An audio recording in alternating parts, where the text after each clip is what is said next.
Olá, você que acompanha a Matsuda nas redes sociais, estamos de volta com mais um Matsuda em Foco. E na edição de hoje, pessoal, a gente fala de um assunto muito importante, que é o consumo da mistura mineral, fatores que influenciam esse consumo ali no coxo. E para falar a respeito desse assunto, nós temos aqui o nosso convidado de hoje, o médico veterinário João Gabriel Carvalho. Seja muito bem-vindo ao programa. Bom dia, Alessandro. Bom dia, pessoal que nos assiste. É um prazer estar aqui com vocês. Ô, João, para começar aqui o nosso bate-papo, quais são os principais nutrientes que o animal precisa lamber ali no coxo e o impacto desse tipo de trabalho, né, em nutrição com os animais? Bom, Alessandro, então o suplemento mineral ele foi inventado, né, e é utilizado para complementar o que o animal não tem no pasto.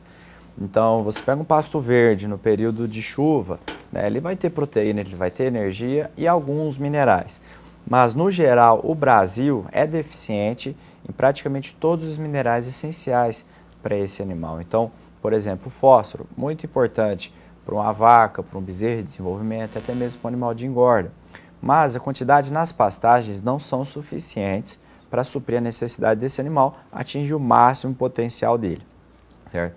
E assim como também os outros minerais que a gente normalmente não dá tanta atenção, mas tem um papel fundamental, que é o zinco, o selênio, o manganês, o iodo em geral. Todos aqueles minerais que estão na lista de composição do produto que você compra, né, na sua casa, na sua propriedade, mas a pastagem não consegue fornecer, porque os solos brasileiros já são deficientes. Então, se não tem no solo, automaticamente o pasto ele não vai conseguir repassar isso para o animal, a gente tem que complementar no coxo. Então, o suplemento mineral ele veio para complementar o que o pasto não fornece. Isso vai variar de acordo com a categoria, com a raça, com a região, né, e o tipo de pasto. Por isso que a gente tem tantos tipos de produto para tantas categorias diferentes, né, e de utilizar de maneira diferente. Agora, num cenário ideal, o que a gente espera, né? Que o animal vá todos os dias ali no coxo e ele tenha um consumo adequado, esperado, né? De acordo com a mistura mineral que a gente colocou ali. Então, esse consumo pode variar de acordo com o tipo de suplemento que a gente está dando para o animal, mas existem alguns fatores relacionados ao ambiente ou talvez até a manejo que pode também impactar esse consumo. Queria que a gente falasse sobre isso, né? Quais são os fatores ali do meio que podem influenciar no consumo da mistura mineral? Olha, então o que mais influencia o consumo é o meio e não o suplemento em si, né? Então, começando pela água, por exemplo. Se o animal ele não tiver água suficiente e de qualidade adequada próximo do coxo de suplemento mineral, seja você trabalhando com linha branca, seja trabalhando com proteinado, isso vai alterar o consumo de suplemento mineral. É o mesmo exemplo de você tentar consumir farinha pura sem ter nada líquido ali para ajudar a descer, certo? Então, você consegue comer certa quantidade. Agora, se você tiver um alimento líquido ou até mesmo água para ingerir, você consegue consumir uma quantidade muito melhor. E assim é o suplemento mineral. Então, água é fundamental. Se o animal não tiver água próximo do coxo, né, por ser um suplemento salgado, após ele ingerir o suplemento mineral, ele vai querer ingerir água, né, para saciar a sede dele. Se ele sabe que não tem água próximo, ele vai ter uma queda no consumo e muitas vezes a ingestão não vai ser suficiente para suprir a necessidade dele, certo? Então, a gente formula os produtos e as formulações já pensando numa situação ideal, para que ele tenha aquele consumo adequado em determinada situação. Outro fator que vai alterar também o consumo é a pastagem que ele encontra. Então, por exemplo, o pânico ele é mais palatável do que uma braquiária, por exemplo. Então, você pega um mombaça, um paredão, um tanzânia, ele é mais gostoso do que uma braquiária. Então, normalmente, quando você trabalha, por exemplo, com um produto linha branca, que são só minerais, o consumo no pânico tende a ser um pouquinho mais baixo do que numa braquiária. Então, a gente tem algumas fórmulas para ajustar esse consumo e fazer com que todos ingiram a mesma quantidade, né? E, principalmente, das águas para seca. Um pasto verde ele é muito mais palatável do que um pasto seco. Então, quando você trabalha com proteinado de águas na seca, o animal ele vai achar o proteinado das águas muito mais palatável, né? Porque ele tem um produto ali no pasto muito seco e não é tão palatável, então não é atraente. Então, ele sempre vai no mais atraente. E o inverso também é verdade. Se você trabalhar com um proteinado de seca, que tem uma concentração mais alta de ureia, que é amarga, no período das águas, ele não vai querer consumir uma coisa amarga. Então, ele vai muito mais no pasto verde, que é muito mais gostoso. Por isso que as formulações elas são tão diferentes. Não apenas para a necessidade do animal, que vai ser diferente conforme a época do ano, mas principalmente pela palatabilidade, que ela altera conforme categoria, conforme ambiente, conforme pastagem. E esse fator, em determinadas situações, pode ser uma estratégia para a gente normalizar ou fazer com que o animal tenha um consumo adequado da mistura mineral. Poderia citar aqui, por exemplo, um proteinado para equídeo, que faz parte da nossa linha, por exemplo, que em regiões em que o produtor tem ali braquiária umidícola, por exemplo, ele tem um problema com o consumo da mistura mineral de linha branca no coxo, é um auxílio, né? Trabalhar com essa questão da palatabilidade de maneira estratégica, né? Com certeza. Então, a umidícola ela tem uma concentração um pouquinho mais alta de sódio, né, na sua composição, então ela é um pouco mais salgada, certo? Então, se esse animal ele já está consumindo um pouco de sal via pasto, mas veja, não o suficiente, ele tem uma pequena quantidade de sódio ali na composição que abaixa um pouco aquela avidez por lamber o suplemento mineral. Então, se era para consumir, por exemplo, 100 gramas, 110 gramas, isso pode cair para 90, 80, uma hipótese, né? Varia muito com a situação. E já não bate a exigência de minerais que esse animal deveria estar consumindo. Então, qual a estratégia? Você melhora um pouquinho a palatabilidade do suplemento.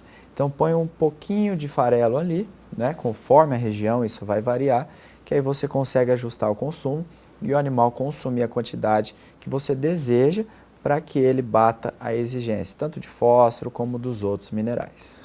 Agora, quais são os sinais de que o consumo da mistura mineral que a gente está trabalhando não está adequado, que esse consumo não está o ideal?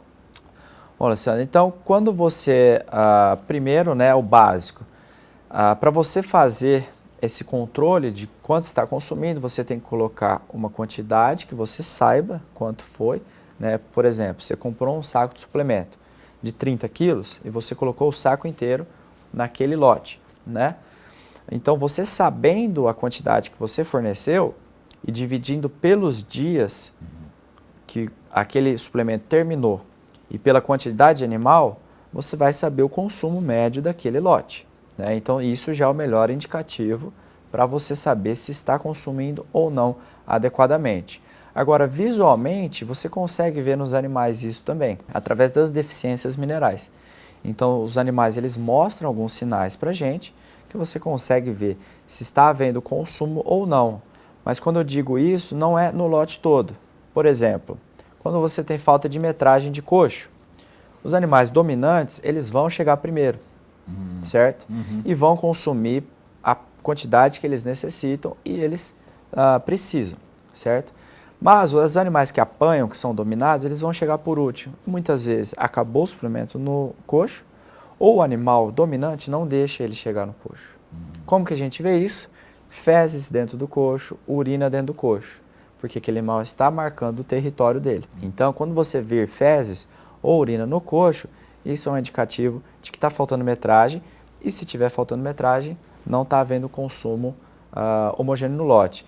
Então, toda vez que você tiver uma cabeceira muito bonita e um fundo com pelo arrepiado, com sinais de desmineralização, significa que não está havendo consumo homogêneo no lote, e isso é um indicativo de falta de metragem ou até mesmo falta de fornecimento de minerais no coxo. Bom, eu acho que a última pergunta aqui, a gente vai recapitular algumas coisas que já foram faladas, né?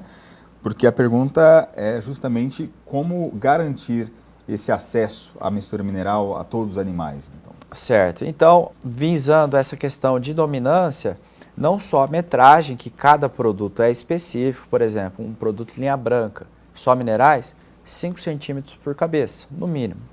Proteinados de baixo consumo, de 10 a 15 centímetros. Proteinados de médio consumo, você vai subir para 20 a 25 centímetros, né? Assim como no creep feeding também.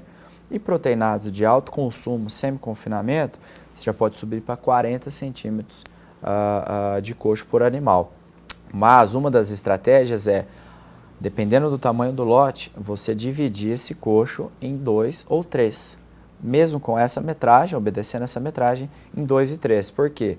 Os animais dominantes que batem vão em um coxo e os animais dominados vão em outro. Porque caso esses animais dominados apanhem 2, 3 dias seguidos, eles param de ir no coxo e não vão mais ingerir suplemento mineral. Então, para garantir que todo lote tenha acesso, você pode dividir em 2 ou 3 coxos e assim o consumo fica muito mais homogêneo. Lembrando também que bovino, ruminante em geral, ele só consegue identificar 100 indivíduos. No raciocínio dele, ele só consegue identificar 100 indivíduos no rebanho. Então, quando você trabalha com rebanhos de 150, 200 animais, há uma dominância social todos os dias. Então, ele não sabe quem bate, ele não sabe quem apanha. E isso prejudica muito o ganho de peso e consumo de mistura mineral. Então, procure sempre trabalhar com lotes abaixo de 100 indivíduos, que assim o consumo é muito mais estável e também o desempenho e a performance desses animais vai ser muito melhor também. Lembrando, pessoal, que a Matsuda tem uma linha bastante completa de suplementos minerais para as diferentes categorias animais dentro do seu rebanho. Linha essa que você pode encontrar com o nosso representante ou ainda através do site matsuda.com.br. João, obrigado pela participação aqui no programa. Bom, obrigado, Alessandro, obrigado pessoal que nos assistiu e o Departamento Técnico está à disposição de vocês para o que vocês precisarem. A gente fica por aqui, um abraço, até o próximo encontro. Matsuda, quem usa não muda. Matsuda.